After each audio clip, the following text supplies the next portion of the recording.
दर्शकों नमस्कार। निवेश कार्यक्रम में आपका स्वागत है। किसी भी देश की आर्थिक नीतियां या व्यक्ति की निवेशकों की आर्थिक जागरूकता पर काफ़ी कुछ निर्भर करता है कि आने वाला प्रतिफल निवेश के मामले में, आर्थिक विकास के मामले में उन्हें कैसा मिलने वाला है। आइए आज इसी विषय पर बात करते हैं, आर्थिक परिवेश और निवेश। हमारे देश में आर्थिक वातावरण किस तरह से निर्मित हुआ है और निवेश को, शेयर बाज़ार को किस तरह वो आगे ले जाने के लिए मुस्तैद है। आज इस विषय पर बात करने के लिए हमारे साथ स्टूडियो में हैं श्री संतोष अग्रवाल जी। संतोष अग्रवाल जी, स्टूडियो में आपका बहुत बहुत स्वागत है।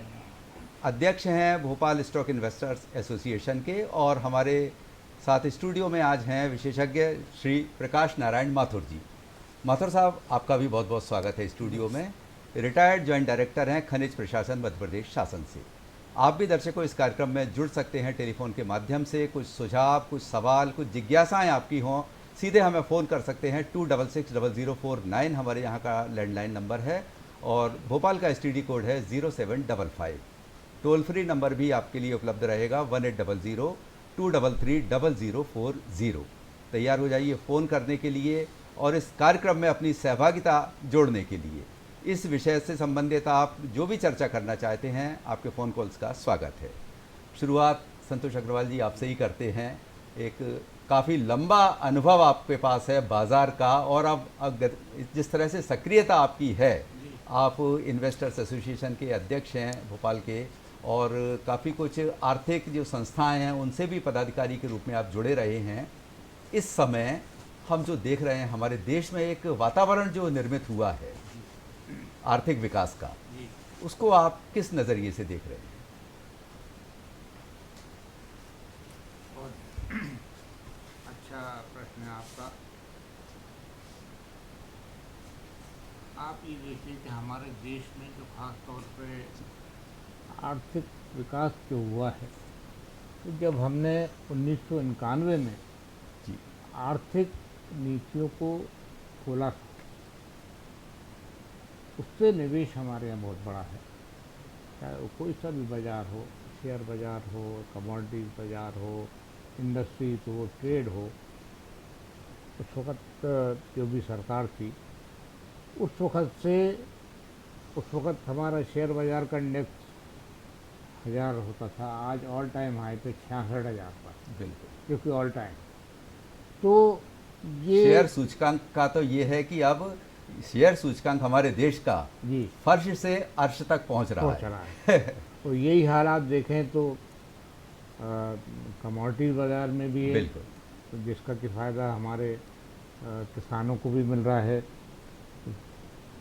फ्यूचर ट्रेडिंग करके अपनी फसल आज बेच सकते हैं, जी तुरंत पैसा मिलता है उनको इधर उधर मंडी में भटकना नहीं पड़ता है। तो ये एक हमारे देश में मैं कहूँगा एक रेवोल्यूशन हुआ है 1991 से, आर्थिक विकास की नीतियों से। और मैं समझता हूँ आने वाला समय, हमारी सरकार ने तो बहुत बड़ी बातें करी हैं कि हमारा इतना दायरा बढ़ जाएगा, तो बजट हमारा, सोच हमारी बहुत ऊंची है, ख्वाब ऊंचे हैं और साकार भी होते जा रहे हैं। मैं आता हूँ भी माथुर साहब आपके पास, कि जिस तरह अभी संतोष अग्रवाल जी ने जिक्र किया कि आजकल ग्रामीण क्षेत्र के लिए भी काफ़ी कुछ संभावनाएं बढ़ी हैं। नवाचार कृषि में और ग्रामीण क्षेत्र में जो नवाचार और टेक्नोलॉजी का सहारा मिल रहा है, आप क्या समझते हैं कि ग्रामीण विकास की गति वहाँ से किस तरह से आगे बढ़ रही है? वास्तव में ग्रामीण विकास ही देश के विकास की बुनियाद है। और प्रश्न इस बात का रहता है कि जब आप ग्रामीण जीवन में जाते हैं और वहाँ की अर्थव्यवस्था के बारे में सोचते समझते हैं, तो ये समझना ज़रूरी है कि वास्तव में उन लोगों की समस्या क्या है, हम करें क्या।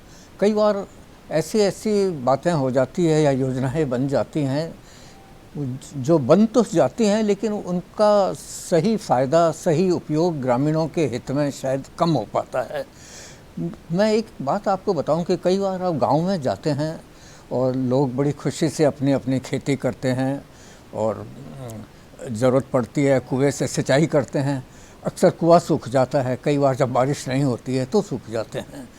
तो ग्राउंड वाटर जो है उसके बारे में हमें कुछ करना चाहिए।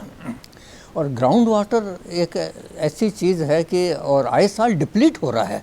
सारे देश के सामने समस्या ये है कि हमारे देश में ग्राउंड वाटर जो कि एग्रीकल्चर के लिए चाहिए और शहरों की आबादी के लिए भी चाहिए, वो बहुत नीचे जा रहा है। बिल्कुल सही है जो आपने कहा, जिस वो- तरह की समस्याएं तो हैं, इसलिए- लेकिन इसीलिए मैंने कहा ना कि नवाचार के तो जरिए, अब जैसे आजकल डिप सिस्टम आ गया है। आजकल डिप सिस्टम भी आ गया।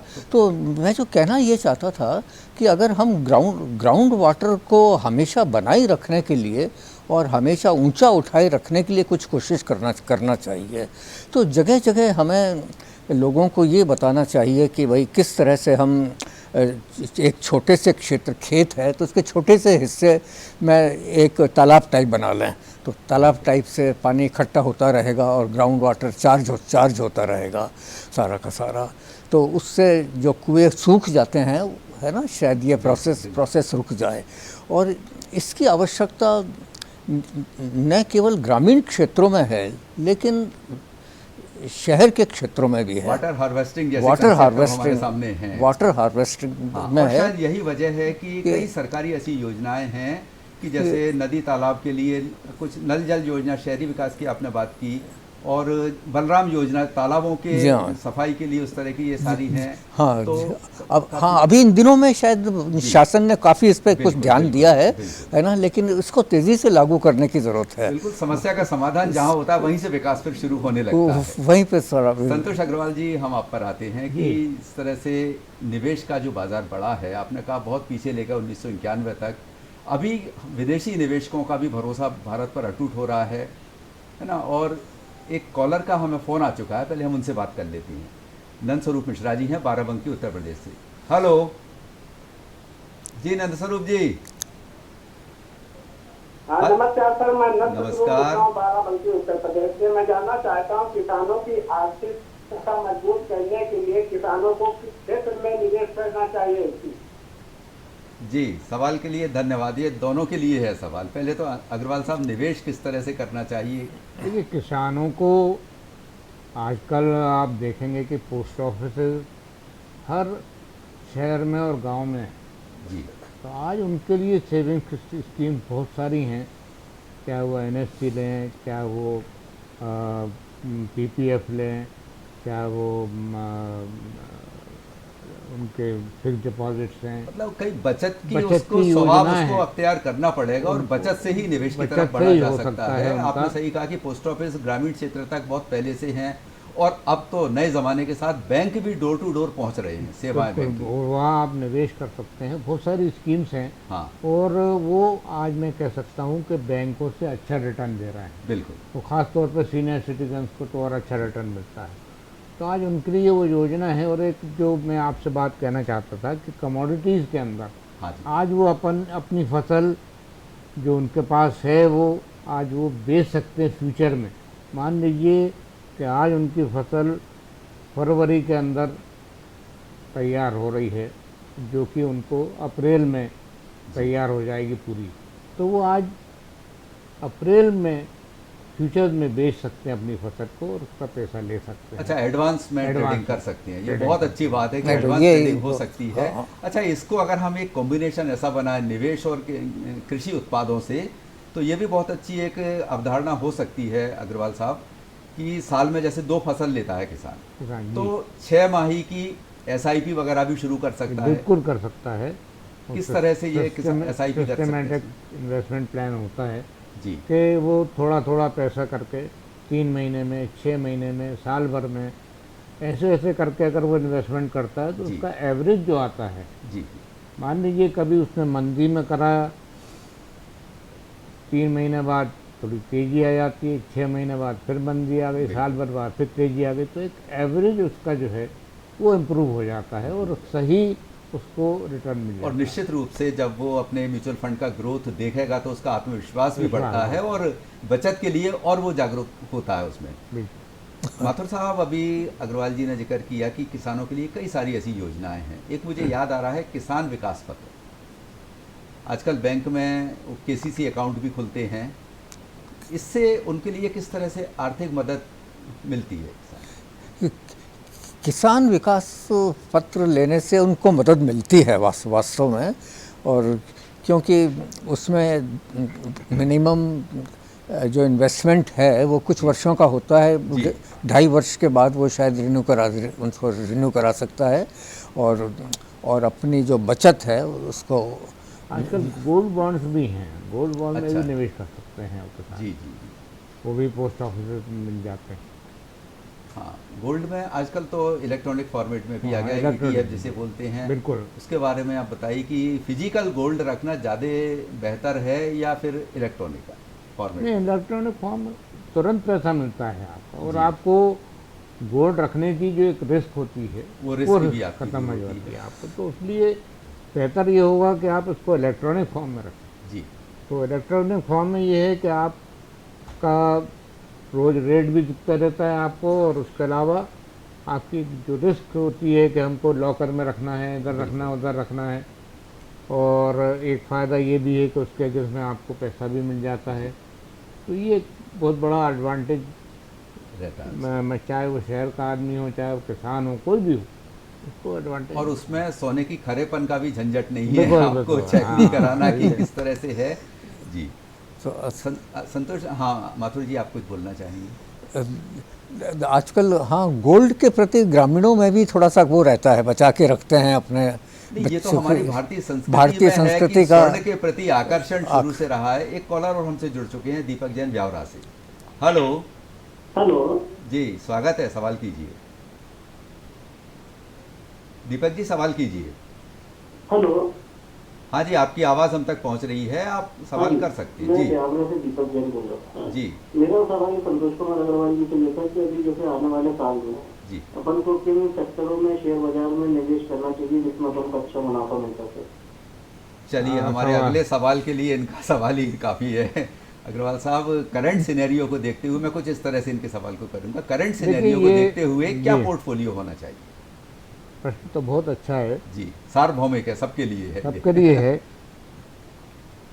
आजकल जैसा कि आपको मालूम है कि इंफॉर्मेशन टेक्नोलॉजी का एक सेक्टर है, उसके अंदर काफ़ी कुछ शेयर्स हैं जिनकी ग्रोथ बहुत अच्छी है।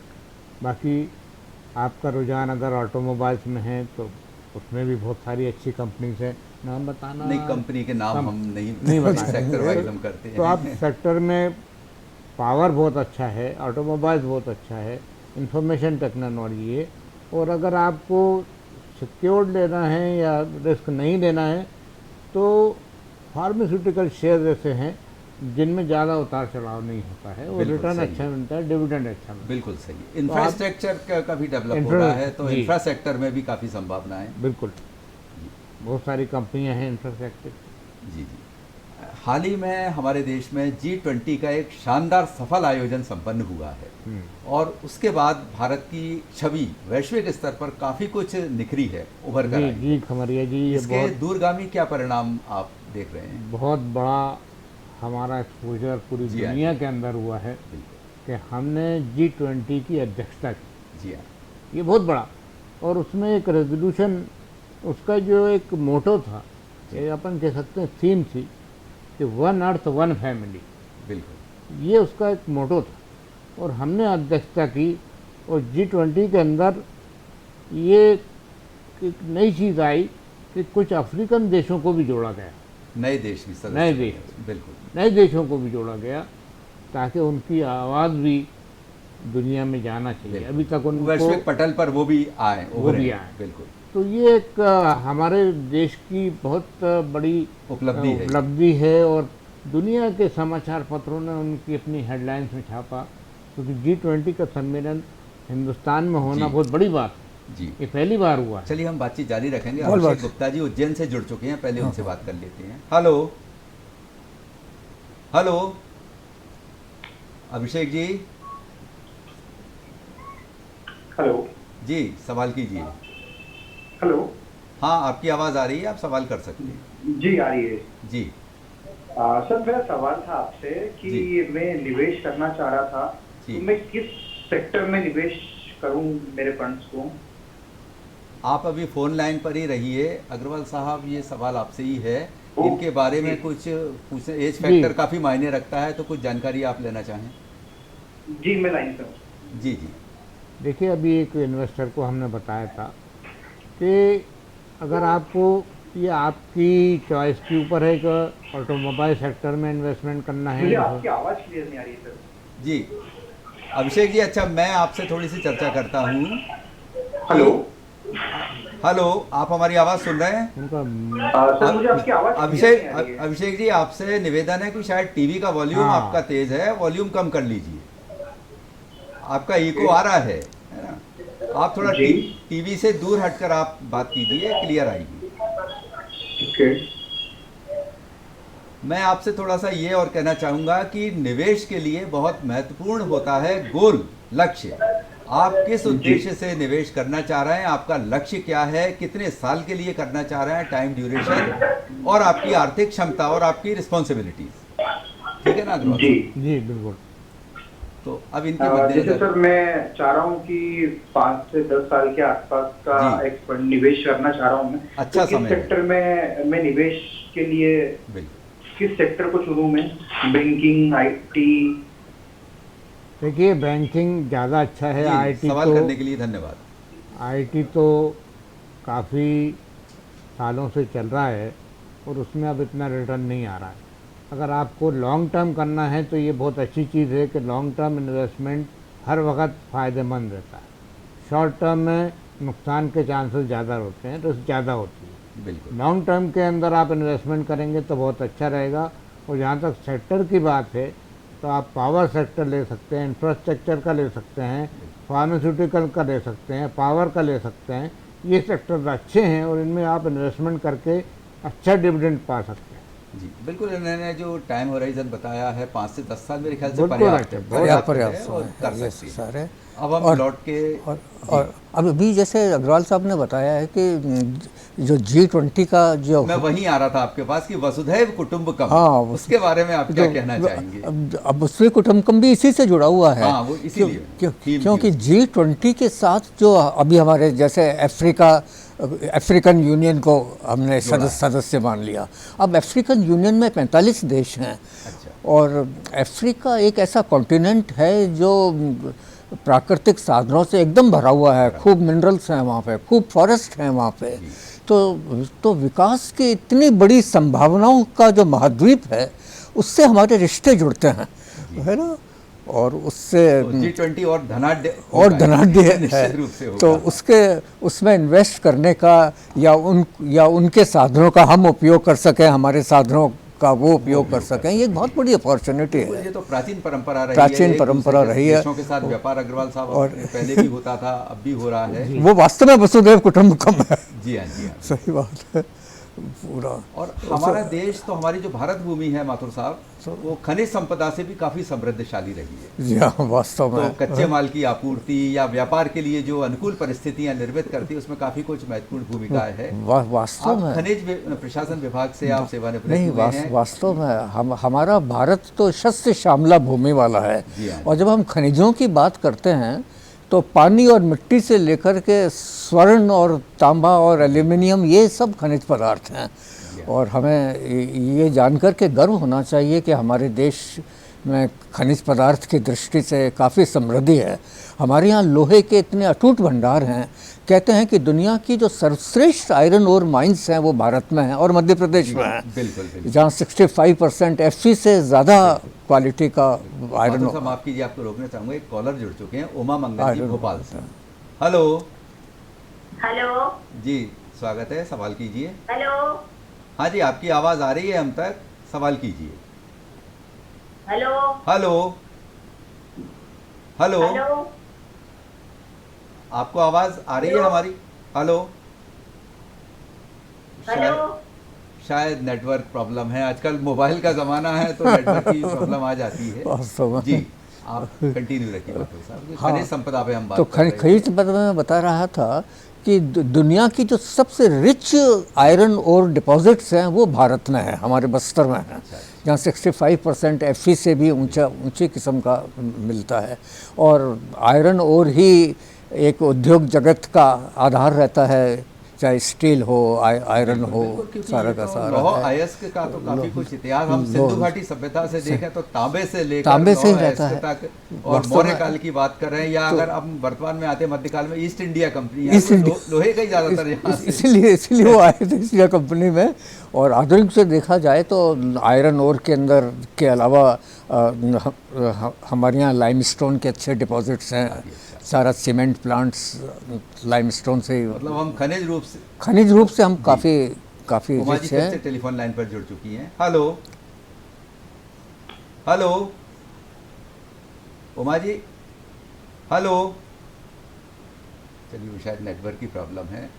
तो हम शुरू आयरन से- ओर है, कॉपर ओर है हमारे पास, कॉपर लाइमस्टोन है, तरह तरह की सेंट्स हैं, सिलिका सेंट है और कियोलाइट सेंट्स हैं जो रिफ्रैक्टिव अच्छा, में अग्रवाल काम साहब, आती जैसे कि है। माथुर साहब बता रहे हैं कि इतनी सारी कीमती धातुएं हमारे पास विपुल मात्रा में हैं, तो अगर इनमें भी इन्वेस्टमेंट अगर किया जाता है, क्योंकि कमोडिटी इनका भी अवसर देती है क्या? कमोडिटीज़ में इन चीज़ों का तो कोई नहीं है। रोल नहीं है। ज़्यादातर मेटल का तो है, आपको कीमती धातुएं काफ़ी कुछ उसमें जिन्स हैं, गोल्ड इस को तरह है, हाँ? काफ़ी कीमती जिन्स शामिल हैं उसमें। हाँ, तो उनकी अगर हम बात करें तो उस पर किस तरह से निवेश किया जा सकता है? तो वो आपको कमोडिटी मार्केट की स्टडी होना चाहिए अच्छा, कि कौन कौन सी चीज़ में आपका रुझान है और उस चीज़ में आप क्या चीज़ में इन्वेस्टमेंट करना चाहते हैं। गोल्ड है, सिल्वर है, मिनरल्स हैं, स्टील है, तो ये चीज़ें कमोडिटी मार्केट के अंदर जी आती जी। हैं। तो अब उसके अंदर- संतोष अग्रवाल जी, आपने कहा कि कमोडिटी मार्केट की जानकारी होना चाहिए, जी। तो आपसे बेहतर जानकारी इस मंच से और कौन दे सकता है दर्शकों को? आप काफ़ी अनुभवी रहे हैं इस बारे में, एक विशेषज्ञ के तौर पर आप क्या जानकारी देना चाहेंगे? कमोडिटी मार्केट का कमोडिटी फॉर्मेट क्या है? मार्केट एक पहले तो हमारे यहाँ स्टॉक मार्केट भी हुआ करता था, जी, लेकिन जी। अब कमोडिटी मार्केट खास तौर पे ग्रामीण क्षेत्र के लिए बनाया गया है। अच्छा, और फ्यूचर्स के सौदे आप कर सकते हैं। जैसे मैंने आपको बताया था कि आप फ्यूचर्स में अपनी फसल को बेच सकते हैं, जी जी जी। और उसका पैसा भी आसानी से मिल जाता है। गोल्ड को है आपको बैंक में नहीं रखना पड़ता, लॉकर में नहीं रखना पड़ता, वो आपको उसकी भाव की चिंता नहीं करनी पड़ती। तो मैं समझता हूँ कि कमोडिटी मार्केट ग्रामीण क्षेत्रों के लिए बहुत बड़ा एसेट है। जी, शहरों में भी कमोडिटी का काम होता है, लेकिन वो सट्टे के रूप में काम होता है, उसमें स्पेकुलेशन ज़्यादा होता है। हाँ। लेकिन ग्रामीण वो लीगल क्षेत्र में- नहीं है। वो नहीं, लीगल है, स्पेकुलेशन कर सकते हैं आप स्टॉक उसमें, कमोडिटी मार्केट में, लेकिन वो सिर्फ खेलने के लिए करते हैं। उनको कोई डिलीवरी नहीं लेना होता है कि साहब हमें सोयाबीन लेना है या कोई चना दाल लेना है, उनको डिलीवरी। लेकिन किसान के लिए ये बहुत अच्छा है कि वो सही रेट पे सही समय पे चीज़ खरीद सकता है। उसको डिलीवरी भी उसके जहाँ उसके गोडाउन थे वहाँ उसके गोडाउन बने हुए हैं। हर गांव में, बड़े गांव में उस गोडाउन हैं, वहाँ आप जा सकते हैं, वहाँ अपना स्टोर कर सकते हैं। अच्छा, कमोडिटी में दोनों ऑप्शन मिलते हैं, फिजिकली आप ले भी सकते ले भी हैं सकते हैं। और वर्चुअल भी ट्रेडिंग होती है। दोनों किस तरह से होती है माथुर साहब ये वर्चुअल ट्रेडिंग? मान लीजिए कोई करना चाहता है उसको। कमोडिटीज ट्रेडिंग के बारे इसमें कोई फ्यूचर सौदे होते हैं मेरे ख्याल से, फ्यूचर फ्यूचर सौदे सौदे होते होते हैं। हैं, है ना, फ्यूचर फोरकास्टिंग में। जी। अब फ्यूचर सौदों के बारे में तो अग्रवाल मतलब वो साहब फिर उसका जो प्रॉफिट लॉस होता है वर्चुअल ट्रेडिंग पे, वो उसको उनको मिलता है, और उसके लिए शायद जैसे फिजिकल अगर आइटम नहीं आ रहा तो गोडाउन वगैरह का भी लोडिंग अनलोडिंग का भी खर्चा नहीं है उसमें। बिल्कुल। और फिजिकल अगर लेना चाहें तो उसका फिर पेमेंट किस तरह से जमा होता है या आता कैसे है? ऑनलाइन पेमेंट आ जाता है। जैसे मैं अगर ब्रोकर हूँ तो मेरे पास वो किसान मुझे कांटेक्ट करता है, अच्छा, ऑर्डर लिखवाता है, जी, और उसका payment with in the time frame, जैसे स्टॉक मार्केट में विद इन 7 डेज आपका पेमेंट आ जाता है, 3 दिन में भी आ जाता है। वैसे ही कमोडिटी मार्केट में भी अगर आपने कोई चीज़ बेची है या खरीदी है, उसका पेमेंट आपको 7 दिन के अंदर करना, और पेमेंट भी आपको 7 दिन में मिल जाएगा। मिल जाता है। जी। 7 दिन के लगभग उसमें टाइम रहता है इस तरह का।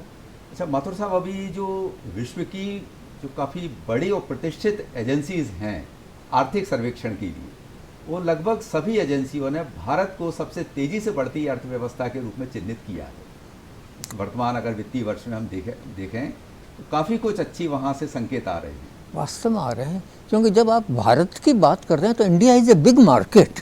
जी अगर दुनिया के अंदर देखा जाए तो क्यों जो भी प्रोडक्शन होता है वो मार्केटिंग के लिए ही होता है, बिना मार्केट के तो कोई चीज़ चल नहीं हमारा सकती। देश अपार संभावनाओं हमारा का अपार युवा देश संभावनाओं है। वाला देश एक है। बात मैं बीच में बोलना चाहता हूँ जी कि आप देखिए कि आज दुनिया में ये कहा जाता है कि जो 5 विकसित देश हैं बिल्कुल। एशिया के अंदर, एशिया, उसमें भारत नंबर 1 पे है। बिल्कुल। आज हमारा जो फॉरेन एक्सचेंज है 5,61,000 करोड़ डॉलर में जी हाँ, फॉरेन रिजर्व। फॉरेन।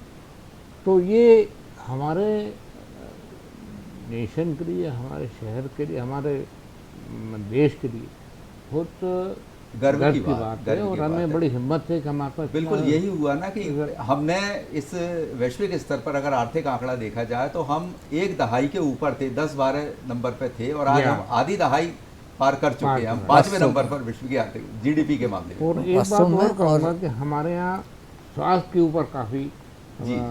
बजट में प्रोविजंस हैं। और अशोक अग्रवाल जी देवास से जुड़ चुके जी। हैं फोन पर। हेलो हेलो हाँ जी अशोक जी, मैं अशोक अग्रवाल देवास से बोल रहा था। जी सवाल कीजिए। हेलो। आपकी आवाज़ आ रही है, आप सवाल कीजिए। हाँ, देवास, मेरा प्रश्न ये है जी, जी। कि मेरे पास आईटी सेक्टर के 20,000 शेयर करीब हैं। अच्छा, तो क्या मैं इनको रखा रखूं या इनको बेच के जो है दूसरे शेयर लूं? नहीं अब ये तो खैर व्यक्तिगत निर्णय बहुत- हो जाता है, लेकिन बहुत आईटी नहीं। सेक्टर के बारे में आप इन्हें अशोक भाई, आपका प्रश्न बहुत अच्छा है। जी जी सवाल जवाब दे रहे हैं अग्रवाल जी। जी। अशोक भाई आईटी जो- सेक्टर के 20,000 के लगभग शेयर्स हैं। आपके मैं इनको जानता हूँ और बहुत प्रतिष्ठित लोग हैं ये उज्जैन के। हाँ और जहाँ तक जो शेयर्स हैं उनको मैं समझता हूँ को कमी नहीं है पैसे की। जी। तो लॉन्ग टर्म के लिए आप उसको रखे रहिए अपने पास और आपको ज़रूर अच्छा रिटर्न मिलेगा। शेयर ट्रेडिंग में मथुर साहब मेरे ख्याल से पैसे की कमी नहीं है, ये भी अच्छी बात है, पर ज्ञान की कमी नहीं होना चाहिए। ज्ञान की कमी। ये है ना, बहुत ये अच्छा बहुत अच्छी जवाब बात है, जी है। हाँ। तो किस तरह से मथुर जी बौद्धिक जागरूकता निवेश के मामले में, आर्थिक खासतौर से बचत के मामले में? मैं एक चीज़ सजेस्ट करना चाहता था कि अभी जैसे G20 का हाँ जी। सारे के सारे वो आए प्रोग्राम्स, तो अब भारत को कुछ कम रेट के ऊपर क्रूड ऑयल जैसा मिल जाता है, बिल्कुल। जैसे वन थर्ड प्राइस कम करके हाँ। सारे के सारे। तो हम इस स्थिति में आ गए कि बजाय कि हम क्रूड केवल इंपोर्ट ही करें, जी। हम उसको रिफाइंड करके भी देते हैं। देते हैं। और अभी रिसेंटली तो ये पता चला कि हमारे यहाँ रिफाइंड किया हुआ जो पेट्रोल है वो यूरोप के मार्केट्स में जा रहा है। क्या बात है। और अच्छी खासा उससे हमने अर्निंग भी की है। ये बिल्कुल तो एक बहुत- नए तरीके का विकास भी सामने आया। ये विकास और का एक नया एक आयाम है नया ये, वो। देखिए। और अगर हम इस पे जुड़ जाएं कि हम आपसी करेंसी में ही व्यापार करें, ये भी एक ट्रेंड सेट इन हो रहा है, ऐसा लगता है। अच्छा। ऐसा है। तो हर एक देश अगर ये एग्रीमेंट कर ले कि वो अपनी ही करेंसी के अंदर व्यापार करें, तो उसकी संभावनाएं कितनी अपार होंगी, इसको अपन और देख निश्चित रूप सकते से हैं। डॉलर पर भी फर्क डॉलर्स के पड़ेगा। ऊपर पर भी फर्क आएगा। फर्क पड़ेगा। और इससे आपसी सहयोग बढ़ेगा। बढ़ेगा। हम रूबल्स में करें, हम इंडोनेशिया में जाएं या कहीं पर भी आपस में ही ट्रेड करके हम फिर वो वसुधैव कुटुंबकम की वसुधैव अवधारणा पूरी तरह कुटुंबकम साकार की- होगी। गौरव जी देवास से टेलीफोन लाइन पर हैं। Hello hello. जी गौरव जी स्वागत है हेलो। जी, सवाल कीजिए। हेलो,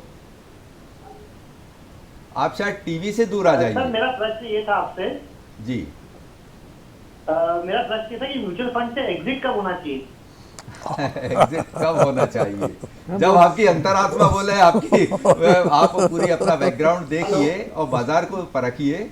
जी अग्रवाल जी, संतोष नहीं, जी। गौरव भाई, जहाँ तक आपका प्रश्न है तो म्यूचुअल फंड में आप अपना पोर्टफोलियो चेंज कर सकते हैं। अगर आपने म्यूचुअल फंड में पावर सेक्टर में इन्वेस्ट किया है तो आप वहाँ से ऑटोमोबाइल में आ सकते हैं, ऑटोमोबाइल से आप इंफॉर्मेशन टेक्नोलॉजी पे आ सकते हैं, और जब आपको सेटिस्फेक्शन हो जाए, अच्छा रिटर्न मिले, तो आप क्विट भी कर सकते हैं। तो म्यूचुअल फंड में इन्वेस्टमेंट करना बहुत सेफ रहता है, रिस्क बहुत कम होती है, आपको अपना ज़्यादा दिमाग नहीं लगाना पड़ता है, तो आपने म्यूचुअल फंड में इन्वेस्टमेंट किया है, बहुत अच्छा इन्वेस्टमेंट किया है, क्योंकि जहाँ नॉलेज नहीं होती है हमारी जी, जी, जी, ज़्यादा अपने को स्टॉक मार्केट की, तो जी, हाँ। सबसे अच्छा है कि SIP के जरिए म्यूचुअल फंड में उनके फंड मैनेजर को अपना सारथी बना लेना हाँ, चाहिए। वही ज़्यादा ठीक। बिल्कुल। वो- तो म्यूचुअल फंड में जो फंड मैनेजर होते हैं वो पल प्रतिपल की खबर रखते हैं, वैश्विक मार्केट की, वैश्विक मार्केट। काफ़ी कुछ इनको सुविधा मिल सकती है। तो और एग्जिट का क्यों सोचना संतोष जी? जी जब कूद गए हैं तो फिर तैर के पार करिए, वापस नहीं लौटना है। अब आप आ ही गए हैं उसमें, तो बिल्कुल। कभी म्यूचुअल फंड में एक्चुअली NAV का भी रहता है, अगर मार्केट नीचे भी जाता है तो आपकी ये आपके asset- सेटिस्फेक्शन ये सेटिस्फेक्शन के लिए है। तो बिल्कुल। कि आपको ज़रूरत है क्विट करना हाँ, है तो वो क्विट एक कर लीजिए। जरूरत, भाई जरूरत के लिए ही किया जाता है निवेश उस जी हाँ। तरह से। माथुर साहब, इस समय महिलाओं के लिए और युवाओं के लिए भी स्टार्टअप और मेक इन इंडिया जैसी बहुत सारी योजनाएं हैं, महिलाओं के लिए भी काफ़ी कुछ योजनाएं हैं, तो उससे हमारे समाज का विकास तो होगा ही, देश के विकास को कैसी गति मिलेगी? अब देश का विकास वास्तव में महिलाओं से ही जुड़ा हुआ है, बिल्कुल। सारा का सारा। जब आप गांव में जाते हैं तो कई बार महिलाएं केवल ट्रेडिशनल खेती करती हैं, क्योंकि कृषि जो मुख्य धंधा रहता है गांव में, उसमें पुरुष वर्ग तो रहता ही है, महिलाएं भी सारी उसके अंदर जुड़ी हुई रहती हैं। तो अच्छा ये हो कि महिलाओं को नए तरीके से खेती के तौर तरीके बताए जाएं, और जो ट्रेडिशनल क्रॉप्स है उसके अलावा मॉडर्न टेक्नोलॉजी, कुछ मेडिसिनल प्लांट्स भी लगाए जाएं, हर्बल क्रॉप्स का भी सारा का सारा। अभी पता चला कि कुछ ऐसी मेडिसिन्स जो हैं जो अपन चाइना से खरीदते हैं, तो चाइना नेपाल को एनकरेज कर रहा है कि आप प्रोड्यूस आप करिए और हमें भेजिए, और वो मेडिसिन बना के ये भेज सकते हैं। तो जब वो देश कर सकते हैं तो भारत तो इसमें बहुत कुछ कर सकता है, अगर इसमें इनिशिएटिव लिया जाए तो। तो महिलाएं और पुरुष मिलजुल करके एक नए तरीके से कृषि को देखें, नए तरीके से। इसमें मैं बोलना चाहता हूँ, महिलाओं की बात चली है, हमारी सरकार ने एक महिला सशक्तिकरण का भी बिल पास किया है, अभी लेटेस्ट पास हुआ है। उसमें महिलाओं को बहुत ज़्यादा काफ़ी सम्मान की बात है। और एक चीज़ और है कि हमारी देश के लिए उपलब्धि है कि चंद्रयान का वहाँ पे लैंड करना, जी, वो तो अंतर्राष्ट्रीय स्तर पर हमारे देश का बहुत नाम हुआ है, देश इतिहास है, वो ऐतिहासिक घटना थी। काफ़ी कुछ है। माथुर साहब, अभी हम महिलाओं की बात कर रहे थे, तो आपने कहा कि कई जो नवाचार हैं, जो हर्बल क्रॉप्स इस तरह की भी आधुनिकीकरण से उनको जोड़ना आधुनिकीकरण से जरूरी है। कुटीर उद्योग हमारे यहाँ बहुत फल फूलते रहे हैं शुरू से, और महिलाएं काफ़ी सहभागिता उसमें देती रही हैं, बल्कि पुरुषों से ज़्यादा मैं मानता हूं। पुरुषों से ज़्यादा देखते हैं। तो कुटीर उद्योग और वहाँ की मार्केट को बढ़ाने के लिए किस तरह की बहुत कुछ करना चाहिए। एक्चुअली जो हमारी कंज्यूमर गुड्स इंडस्ट्रीज़ हैं, तो कंज्यूमर गुड्स इंडस्ट्रीज़ वजह ये कि हम लार्ज स्केल सेक्टर में लें। अच्छा ये है कि महिलाएं तो अपने अपने इलाके में वो धंधा शुरू करने लगी हैं, कोई अपना ग्रुप्स बना लें, तो जो उनको मार्केट मिलने लग रहे हैं, अपने लोकल रिक्वायरमेंट्स के लिए वो सफिशिएंट रूप से प्रोडक्शन कर सकते हैं और लोकल रिक्वायरमेंट्स को पूरा कर सकते हैं। उसमें सब आसा, डेयरी फार्म भी आ गया, तो पापड़ बेलना भी आ गया सारा, क्योंकि आजकल उसकी भी आवश्यकता है सारे के सारे। जी, आप बाजार की इन गतिविधियों को संचालित भी करते हैं काफ़ी अपने स्तर पर, जागरूकता के भी बहुत कार्यक्रम है आपके संस्था के। तो अब तो जैसे कुटीर उद्योग की हम बात कर रहे हैं, जो ग्रामीण उत्पाद हैं, घरेलू उत्पाद हैं, और FMCG की बात की तो FMCG में तो पूरा शेयर मार्केट में एक सेक्टर ही है वो। अब उनके प्रोडक्ट को मार्केट के लिए बहुत अच्छे मंच उपलब्ध हो रहा है, जैसे हाट बाज़ार की जो अवधारणा फैल रही है हमारे यहाँ। हाट बाज़ार किस तरह से उनको सपोर्ट करते हैं?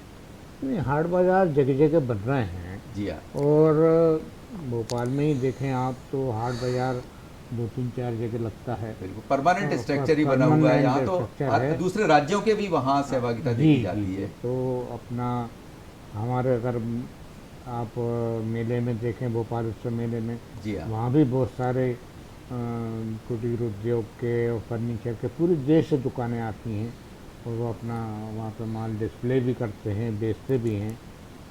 तो एक ही जगह पे काफ़ी चीज़ें देखने को और ख़रीदने में बड़ी सहूलियत मिलती है, और बड़े किफ़ायती रेटों पे चीज़ें मिल जाती हैं। अच्छा, एक और मैंने देखा कि आजकल शहरी वर्ग का रुझान भी कुछ हेरिटेज टाइप के जो आइटम होते हैं उनकी तरफ ज़्यादा होता ज़्यादा है। लोग घर में डेकोरेटिव आइटम भी उस तरह से लेते हैं, तो कुल मिला के वो एक आर्थिक विकास वो भी होता है। ही है वहाँ भी। हाँ व्यवहार हाँ, एक और अलग ट्रेंड है कि आजकल कोई शुद्ध चीज़ मिल जाए, ये भी एक जी। समस्या है। शहरी क्षेत्रों में जैसे है कि अपन बिल्कुल, लेने गए, अब इसमें मिलावट है कि नहीं है, हर जगह तो जैसे टेस्ट आपने कर कहा नहीं सकते। अचार और मुरब्बे, अचार, बड़ी पापड़, इस तरह के। अचार, मुरब्बे, पापड़, और इवन डेयरी प्रोडक्ट्स में भी बिल्कुल। घी है, दूध है, दही है, उसमें कितनी शुद्धता है ये बड़ा प्रश्नवाचक है, कह नहीं सकते। लेकिन अब ऐसे ऐसे नए नवयुवक निकले हैं कि जो शुद्धता की गारंटी लेते हैं और अपने प्रोडक्ट को भले ही थोड़ी सी ऊंची कीमत में लेते हैं कि भाई हमारा दूध तो थोड़ा सा ज़्यादा बिकेगा, लेकिन उसकी डिमांड है। का जो हाँ, कंसेप्ट है वो उन्हीं को आगे ले वो जा उन्हीं रहा को है। आगे ले हैं। नए नए इनोवेशन नए नए इनोवेशन में तो उन्होंने खोल रखा है कि भाई हमारी डेयरी से आप लोगे, एक बच्चा है तो बड़ी दूध की कीमत थोड़ी ज़्यादा होगी, तो लोग पसंद करते हैं उसको और खरीदने आजकल के तो लिए। संतोष अग्रवाल जी ऑनलाइन इनकी ट्रेडिंग ऑनलाइन ट्रेडिंग भी होती है, ऑनलाइन जैसे ट्रेडिंग कि भी है आपने उनकी, डेयरी प्रोडक्ट का डेयरी बताया, तो होम प्रोडक्ट्स का डिलीवरी है, और ऑनलाइन ट्रेडिंग हाँ, का बटर काफी है, होता घी है, तो ये कई सारे बड़े के जो सारे। हैं जो आईटी में जागरूक हैं, IT यंगस्टर में, जो हैं, जी हाँ। मेरे ऐसा अनुभव है कि कई एमएनसी के जॉब छोड़ छोड़ के जी, वो ये उसमें काम आ कर गया रहे हैं, है, कृषि के हाँ, काम हाँ, कर रहे हैं, कृषि का पॉली काम। हाउसेज वगैरह जी हाँ, लगाना जी उस हाँ, तरह पॉली का। हाउसेज हैं सारे के सारे उनके। जागरूकता की बात आई तो हमारी जो संस्था है स्टॉक इन्वेस्टर, वो भी जागरूकता का काम करती आप सेबी के भी सेबी सदस्य हैं, एडवाइजरी संस्था, बोर्ड के मेंबर हैं, मेंबर। तो निवेशकों की जागरूकता के लिए सेबी के क्या प्रयास रहते हैं? क्या कैंप वगैरह लगाते हैं? बिल्कुल शिविर की बिल्कुल। गतिविधि शिविर आयोजित हम होती है? पूरा, हमको रात है कि पूरे मध्य प्रदेश में कहीं भी हम अच्छा। कैंप लगा सकते हैं,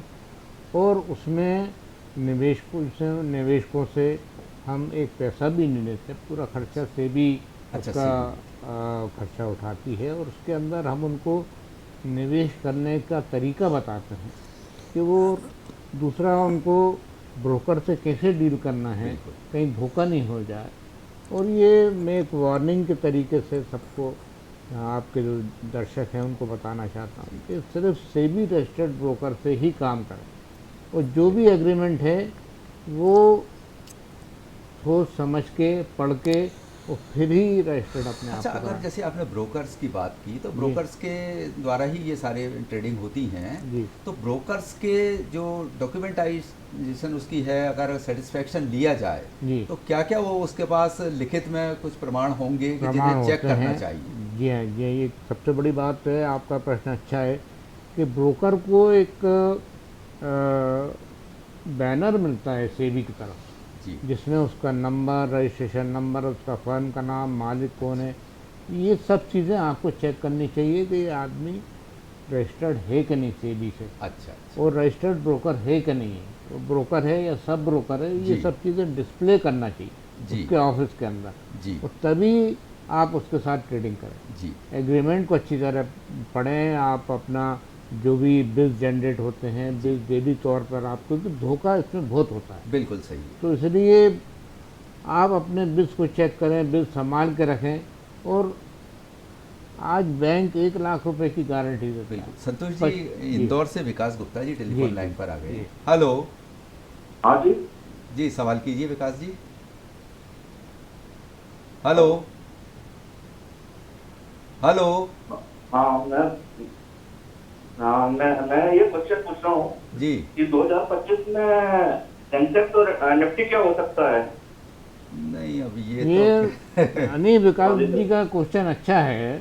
देखिए, बहुत बड़ी बातें हो रही हैं, लेकिन ये ज़रूरी है कि अगर आज 66,000 का सेंसेक्स है, तो इतना तो मैं कह सकता हूँ कि साल भर में 80,000 तो हो जाएगा। अच्छा, हाँ, तो ये संभावना तो है, क्योंकि जिस तरह से हमारा देश की विकास दर है, बढ़ रही है, बिल्कुल, तो इतना तो विश्वास है मुझे कि अनुमान इतना है। optimistic अच्छा, है। आप तो पहले, आपको तो जानकारी है पूरी, जी। वो 2008 की बंदी के दौर से हम इंडेक्स की यात्रा को देखें देखें, तो अरे वो यात्रा आपको किस पड़ाव और पर आप नजर एक आ बात रही है? और नोट कर लीजिए कि किसी भी चीज़ ने इतना अच्छा रिटर्न नहीं दिया जितना स्टॉक मार्केट ने रिटर्न दिया। बिल्कुल, ना गोल्ड ने दिया, ना सिल्वर ने दिया, ना जमीन ने दिया, जितना बढ़िया रिटर्न स्टॉक मार्केट ने दिया। शायद माथुर साहब यही कारण है कि हमारे यहाँ आयकर दाताओं की संख्या और इन्वेस्टर्स की हाँ संख्या बड़ी बहुत है, बहुत वो तेजी से इन्वेस्टर बढ़ती जा रही है। काफ़ी तेज़ी से बढ़ी है ना। पहले तो 1% भी नहीं था, अब 6-7% क्योंकि जिस गति से था। आयकर दाता बढ़ रहे हैं, इन्वेस्टर्स भी उसी गति से, म्यूचुअल वास्तव में फंड का बढ़ भी रहे हैं। काफी लोगों ने बड़ा एक बहुत आंकड़ा बड़ा, आ गया है। बहुत बड़ा उसका दायरा बढ़ गया है। और हर बहुत तरह की एसेट मैनेजमेंट कंपनीज हो गई हैं। जी, आप जी। कितने ही बैंक्स में, कितने ही अलग बिल्कुल। कॉरपोरेट्स में, सब ने अपने अपने म्यूचुअल फंड खोल दिए हैं। हाँ, वैसे भी आजकल आपको कहीं बाहर जाने की जरूरत नहीं है। अगर बैंक में भी आपका अकाउंट है तो वहाँ जाके भी म्यूचुअल फंड खरीद बिल्कुल खरीद लेते हैं लोग, ये तो है ही पूरा। ग्रामीण विकास बैंक भी काफ़ी कुछ सेवाएं दे रहे हैं। ग्रामीण विकास बैंक भी दे रहे हैं काफ़ी, उनकी ग्रामीण विकास बैंक की समस्याएं हैं। लेकिन वो अभी दरअसल में मैं सोचता हूँ कि ये जैसे इन्वेस्ट करना एक बात हुई। अब इन्वेस्ट वही करेगा जिसके पास ज़रा सेविंग्स का सरप्लस है वो सारा। जी जी, बट बिल्कुल, बिल्कुल। But how to create wealth in the hands of an ordinary man, हाँ, ये एक महत्वपूर्ण है महत्वपूर्ण है। ना। कि क्योंकि प्रधानमंत्री जी भी जोर देते हैं, मोदी जी की साहब, किसान की आमदनी बढ़ना चाहिए बढ़ना चाहिए। और जो लोअर सेक्टर ऑफ सोसाइटी है उसकी आमदनी बिल्कुल, बढ़ना बिल्कुल। हम उस चाहिए। सवाल पे आएंगे। अभी फिलहाल भोपाल से रोहित कुमार जी टेलीफोन लाइन पर सवाल कर रहे हैं। Hello hello. Rohit ji, TV का वॉल्यूम कम कर लीजिए प्लीज, वरना ना आप हमें सुन पाएंगे ना हम आपको सुन पाएंगे। जी, टीवी का वॉल्यूम कम कर लीजिए, सवाल कीजिए। जी सर, नमस्कार सर। नमस्कार जी, स्वागत है जी, सवाल कीजिए। जी सर, जी सर, जी कर दिए। जी जी, सर मेरा संतोष सर से सवाल है कि मार्केट अभी ऑल टाइम हाई पर है। बिल्कुल। मैं शेयर मार्केट में नया निवेश करना चाहता हूं, तो अभी ये सही समय है निवेश करने का या फिर मार्केट में थोड़ा करेक्शन का इंतजार करूं? नहीं, बहुत बहुत अच्छा सवाल है, बहुत अच्छा सवाल है जी। रोहित जी का। और मैं उनको एडवाइस दूंगा कि वाकई में मार्केट 66,000 पे है तो थोड़ा करेक्शन आने दीजिए, बिल्कुल बिल्कुल। थोड़ा करेक्शन आने दीजिए और मौका मिलेगा आपको इन्वेस्टमेंट करने का। उस वक्त मौके का फ़ायदा उठाइए। और अभी थोड़ा मार्केट हाई पर है, हाई पर। तो इसलिए थोड़ा करेक्शन आने के बाद ही अपना निवेश करें। बिल्कुल। और वैसे भी ये एक थंब रूल है निवेश का माथुर साहब की, जब मंदी का दौर हो तब तो खरीदार के लिए तब अनुकूल खरीदार रहता के लिए है। अच्छा रहता है, वही समय रहता है कि आप उसको लीजिए और तो इस इन्वेस्ट तरह से करिए। और आप क्या बताना चाहेंगे कि हमारे देश की जो अर्थव्यवस्था है, क्योंकि G20 के बाद तो एक अलग तस्वीर हमारी उभर कर सामने आई। तो सारे की सारी। और दरअसल मैं ये जोर देना चाहता था कि हमारे पास जो ग्राउंड वाटर के जो रिसोर्सेज हैं उनको हमें आइडेंटिफाई करना चाहिए जी। और आगे बढ़ाना चाहिए, है ना। अब जैसे बड़े बड़े शहरों में भी अपन देखते हैं बिल्कुल। कि बड़ी बड़ी बिल्डिंग्स हैं या बड़े बड़े ऑफिसेज हैं, मार्केट्स हैं, पानी बह के निकल जाता है। और गर्मी के मौसम जल में संरक्षण तो बहुत जन संरक्षण, अब वो कैसे किया जाए जन संरक्षण? तो कोई ऐसी एजेंसी हो, कोई इन्वेस्ट करने वाला हो। ये सोशल सर्विस भी है एक तरह से कि एक पर्टिकुलर गवर्नमेंट बिल्डिंग ले ली, जैसे लंबी चौड़ी गवर्नमेंट बिल्डिंग्स होती है, वहाँ पे ठीक है, शासकीय स्तर पर कर रहे प्रयास हैं। और ये तो एक अलग चीज है, सोशल सर्विस लेकिन में कैसे किया जाए इसका जवाब शायद ये हो सकता है कि स्वयं की जागरूकता। स्वयं भी करें, ये हम जब तक जागरूकता aware भी नहीं होंगे तब तो तक साधन, सिर्फ हमें साधन उपलब्ध हो सकते हैं, लेकिन करना चाहिए। कोई ऐसा एक सिस्टम बने या कोई इसमें, ये एक दरअसल में सोशल सर्विस का काम है वैसे, कि किस तरह से किए, क्योंकि अर्बन एरियाज़ हों या रूरल एरियाज़ हों, वहाँ ग्राउंड वाटर रिसोर्सेज को डेवलप करना और बनाए रखना बहुत ही वहाँ काफ़ी ज़रूरी हो गया है। वरना ये नौबत आएगी कि हमें पीने के लिए पानी की दुविधा हो जाएगी। बिल्कुल आ रही है, कई देशों से ऐसी खबरें आ रही हैं, नकारात्मक संकेत आ रहे हैं कि वहाँ समस्या उत्पन्न हो रही है। संकेत आ रहे हैं। तो जगह जगह जैसे गाँव में जगह जगह छोटे छोटे तालाब बना दिए जाएँ, स्टॉप डैम्स भी जैसे बनाएं। लेकिन उसके पहले घर से हम शुरुआत करें। घर से हमें ये शुरुआत सोचना करें चाहिए कि फालतू पानी नहीं बहे। कुछ लोगों ने कोशिश की है, गुजरात में ऐसा पता चला कि समुद्र का टाइड आता है, किनारे के इलाके के हैं, तो समुद्र का टाइड आसपास के इलाकों में फैल जाता है, उसको बांधा है। Some efforts have been done in this direction, सारे के सारे। तो इसी तरह से हमको भी रूरल एरियाज़ में और अर्बन एरियाज़ में, ये दोनों सेक्टर्स में, इसमें बहुत कुछ करने की आवश्यकता है एक बिल्कुल actually। सही है संतोष जी। जैसे हम बात करें जल संरक्षण, खुद की अवेयरनेस होना चाहिए, मतलब एक कहना चाहिए कि मितव्ययता की मितव्ययता भावना हमारे, की भावना, तो वो मितव्ययता पर्यावरण के संबंध में तो पर्यावरण सार्थक के- है ही, निवेश के मामले में भी, खर्चे के मामले में मैं बात कर रहा हूँ, क्योंकि आजकल युवा देश कहा जाता है और जो यंगस्टर्स हैं वो कीमती गैजेट्स और महंगे मोबाइल और इस तरह वो के तो उस पर कर तो लेते ही खर्च हैं। करते हैं, है ना, उसमें भी करो, भी लेकिन करिए। First deserve then desire. सही। पहले तो इसके लिए युवाओं के लिए क्या आप उस तरह की जागरूकता देख रहे हैं कि पैसा कमाते भी खूब हैं, खर्च भी खूब करते हैं, तो उनको क्या एक ऐसा प्रतिशत बताना चाहेंगे कि अपनी आमदनी का एक भाग कितना वो निवेश जरूर करें? कमरिया जी, बहुत अच्छा सवाल है आपका। हमने जो यूथ है ख़ास तौर पर, उसके लिए हमारी एक संस्था है, federation of chamber of commerce Madhya Pradesh हाँ। की, उसके अंदर हमने योजनाएं बनाई हैं। जी और ये मैं यूथ को कहना चाहता हूँ, तो या जो बच्चे कॉलेज स्कूल्स वगैरह में पढ़ते हैं, हम उनको गाइड करते हैं। हमारे यहाँ बड़ा ऑफिस है जहाँ हम उनको गाइड करते हैं कि आप आइए हमारे। चैम्बर ऑफ कॉमर्स के ऑफिस तो हर बड़े शहर में हर लगभग। बड़े हाँ, शहर नहीं, ये में। फेडरेशन एमपी का है। अच्छा अच्छा। तो इसमें उनको हम बुलाते हैं और उनको 8-10 दिन की लेक्चर दिलवाते हैं जी। हर सेक्टर, जी चाहे वो आपका स्टॉक मार्केट के ऊपर हो, अच्छा। कमोडिटीज मार्केट के ऊपर क्या? हो, इंडस्ट्री के ऊपर हो, कंपनीज के ऊपर हो, किसी भी सब्जेक्ट पे। तो 8-10 दिन तक हम उनको कोचिंग देते हैं फ्री ऑफ कॉस्ट, अच्छा। अरे और उसके अंदर हम उनको सब चीज़ें सिखाते हैं। जी जी। और जो एंटरप्रेन्योर्स होते हैं, जो बनते हैं, जो भी इंडस्ट्री डालते हैं, चाहे एसएमई डालें, चाहे छोटी चाहे बड़ी हाँ। इंडस्ट्री डालें, उनको हम सालाना एक योजना के तरीके से प्राइज देते हैं, अच्छा। सर्टिफिकेट देते हैं। अच्छा। जी, बहुत प्राइज मनी भी देते हैं उनको, वाह। तो उनका हौसला बढ़ता हौसला है। अफजाई भी जरूरी है, बहुत जरूरी प्रयास है। के लिए अगर सालाना- हौसला अफजाई हो। तो ये एक प्रयास होता, पूरे मध्य प्रदेश की संस्था है। जी। और कम से कम आप ये समझिए कि 20 ट्रॉफीज होती हैं, और हमारे अच्छा। जो प्रदेश के मुख्यमंत्री हैं अपने हाथों से जी उनको प्राइज देते हैं जी। और उनका सम्मानित किया जाता है सम्मानित किया उनको। जाता है। अच्छा संतोष अग्रवाल जी, आपने बहुत अच्छी ये बात बताई। हमारे दर्शक जो कार्यक्रम देख रहे हैं या जिन दर्शकों तक भी ये जानकारी पहुंचेगी, वो निश्चित रूप से प्रोत्साहित होंगे कि आपसे जुड़ें उस संस्था से।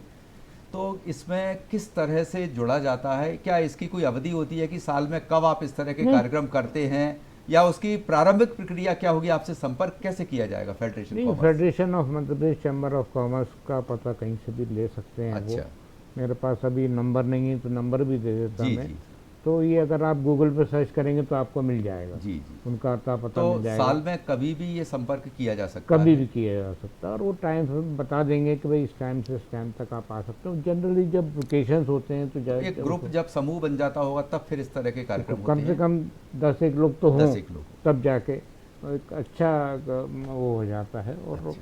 उसमें मैंने भी लेक्चर दिए हैं प्रोग्राम जी, में। जी, उसके जी। अंदर स्टॉक मार्केट के ऊपर मैंने दिया है। अच्छा। हर एक क्षेत्र के ऊपर अलग अलग एक्सपर्ट मतलब बाजार से जुड़ी हुई तमाम गतिविधियां जो आपकी रुचि के अनुसार हैं, आप वहां का प्रारंभिक ज्ञान वहां से ले सकते हैं, और बिल्कुल और सही हम है। ये भी कोशिश करते हैं कि अगर वो बच्चा अच्छा है तो उसको इंडस्ट्री में भी हम उसको भेजते हैं कि वहाँ अच्छा। देख के आइए कैसा काम हो रहा है, कैसा नहीं, और Internship- कोशिश इंटर्नशिप जैसा। हाँ, हाँ, और बहुत दूसरा, अगर उसको जॉब पसंद आती है या एम्प्लॉयर को पसंद आता है तो उसको जॉब जॉब भी देते प्रोवाइड होता है Yes. इसकी।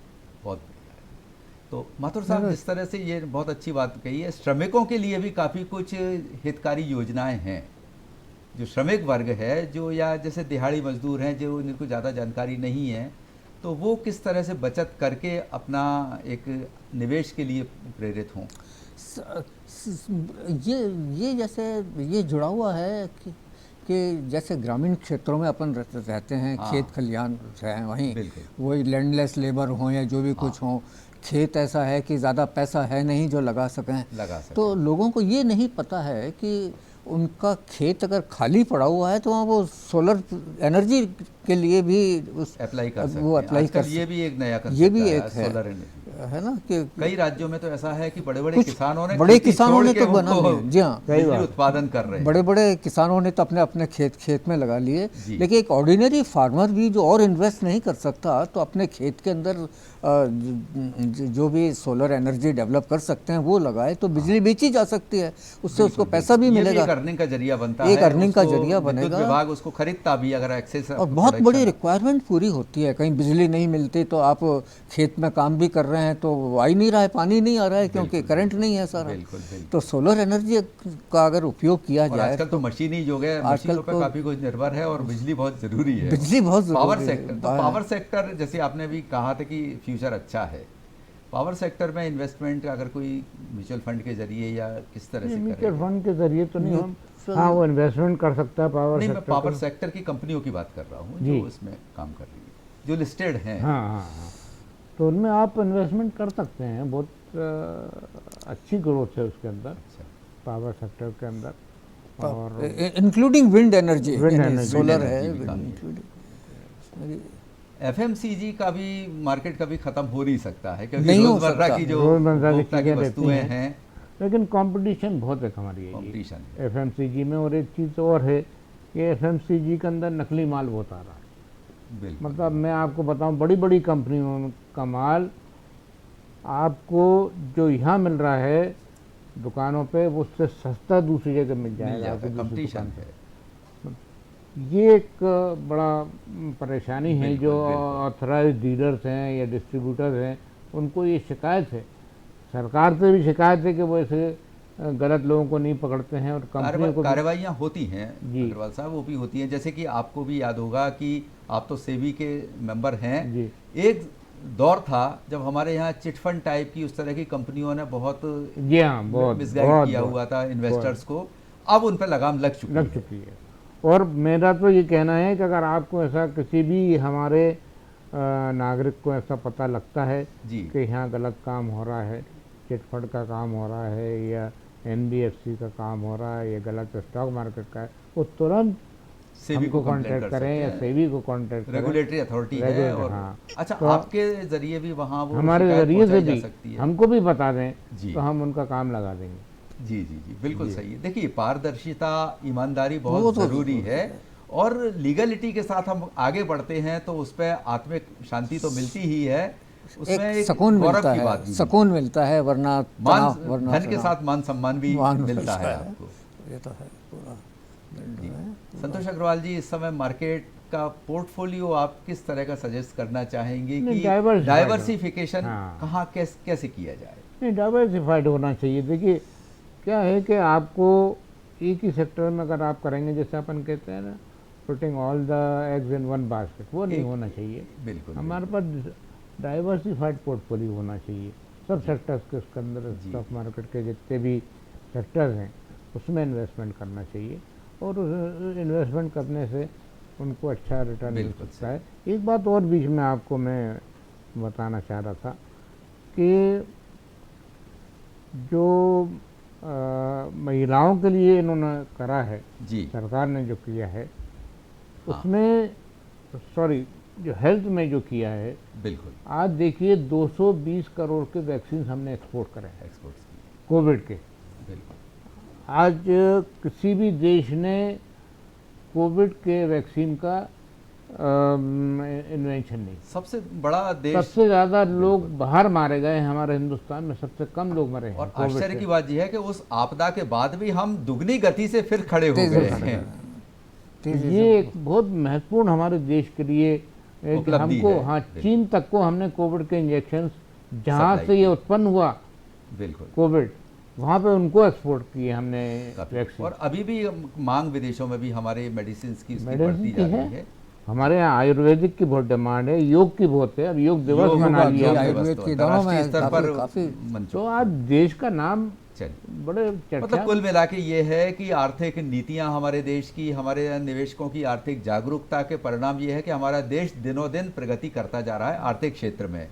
आप दोनों विशेषज्ञ हमारे स्टूडियो में पधारे, संतोष अग्रवाल जी आपका और प्रकाश नारायण माथुर जी आपका भी बहुत बहुत धन्यवाद। दर्शकों, आपका भी धन्यवाद। कार्यक्रम से जुड़े रहे टेलीफोन के माध्यम से। अगली बार नए विषय के साथ हम फिर हाजिर होंगे, तब तक के लिए नमस्कार।